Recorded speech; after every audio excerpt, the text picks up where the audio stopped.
जब भी हम दूसरों को देखते हैं कि उसकी इतनी अच्छी गाड़ी है, उसके पास इतना अच्छा घर है, उसके पास इतनी अच्छी दुकान है, उसके पास उतना अच्छा काम है, उसके पास उतना ऊंचा नाम है, उसका ऊंचा पद है, जब इन चीजों का असर हम पर होने लगता है तो वो चीज वस्तुएं हमें मिले न मिले पर हमें चिंता मिल जाती है, चिंता में हम डूब जाते हैं। इसलिए जब कृष्ण का असर होता है, भक्ति का असर होता है, कृष्ण का असर होने माने सत्य का असर, धर्म का असर, अपने अस्तित्व का असर, जब व्यक्ति अपने आप से परिचित होता है, अपनी आत्म बल के साथ चलता है, तो लोगों का, वस्तुओं का, चीजों का प्रवाह नहीं होता, न प्रभाव होता है। पर जब दूसरों को देख करके वो अपनी मनसा बनाने लगता है, जब माया का प्रभाव होने लगता है, जब वो देखने लगता है कि बाहर जो है वो बहुत बढ़िया है, मीठा है, अच्छा है, ये होना चाहिए, तब वो दुख में घिर जाता है। इसलिए मैं ये नहीं कहती कि कुछ पाना नहीं है, गाड़ी, मकान, पद, नाम, ये पाना, ऐसा नहीं है कि पाना नहीं, पाना सब कुछ है, पर दूसरों को देख करके नहीं, अपने भीतर से जो आवाज आए बस वो प्राप्त करने के लिए निकलिए।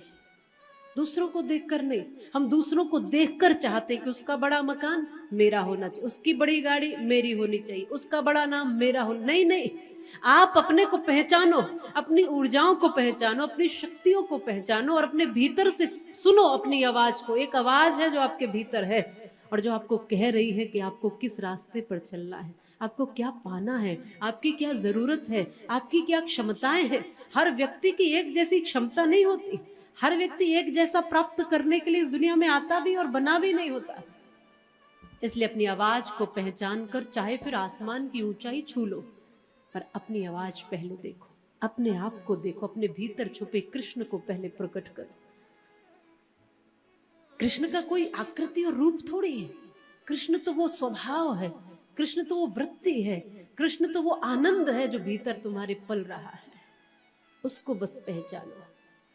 जब उससे वंचित रहोगे तो माया का प्रभाव हो जाएगा। कृष्ण को छोड़ते ही माया पकड़ लेती है, ज्यों ही कृष्ण को छोड़ा वैसे ही माया ने पकड़ लिया, और जब माया का प्रभाव रहा तो पुनः हथकड़ी लग गई, बेड़ियां लग गई, बंधन लग गए, पहरेदार जग गए, वही पीड़ा, वही दुख, और योग माया ने रोने का स्वर गुंजमान कर दिया। पूरे पूरे जेल में ऐसा लग रहा है रोने की चीख सुनाई दे रही है।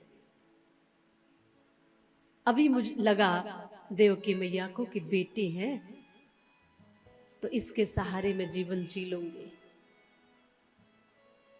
इसको तो कंस नहीं मारेगा, बेटों को मार दिया क्योंकि काल था, ये तो लाली है, इसको कौन सा इससे वैर है, द्वेष है, भैया इसको तो छोड़ देंगे। पर जो रोने की आवाज सुनी, कंस ने दौड़कर चला आया और देवकी मैया से योग माया स्वरूपनी कन्या को छीनने लगा।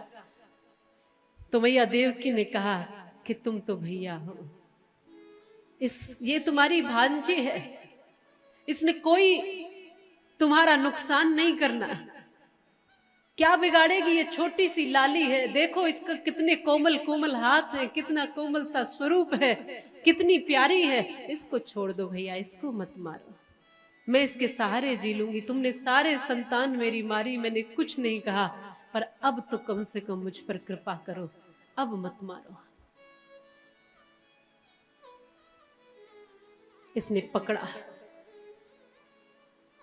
देवकी के हाथ से उस लाली को पकड़ा और पैर पकड़कर वही मारने लगा जहां सारे बच्चों को मारा था, वहीं लेकर गया और पत्थर पर पटक के मारने लगा। ये भी एक भाई है,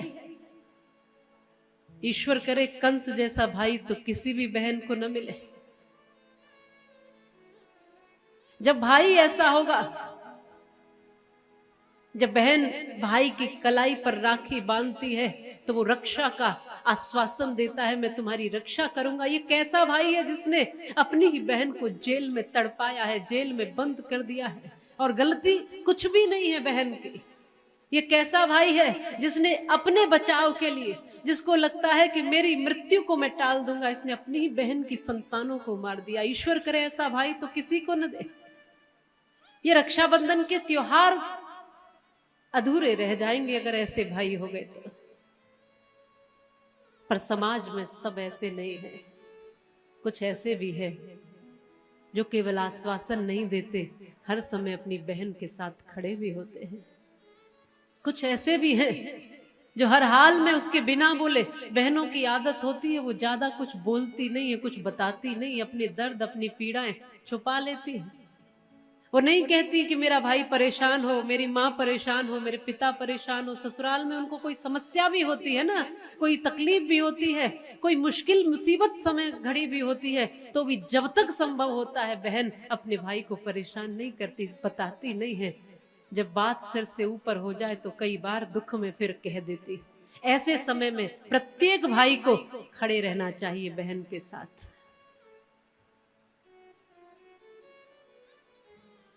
आज तक किसी ने अपने बच्चे का नाम कंस नहीं रखा, क्योंकि कोई भी अपने बच्चे को ऐसा क्रूर नहीं बनाना चाहता।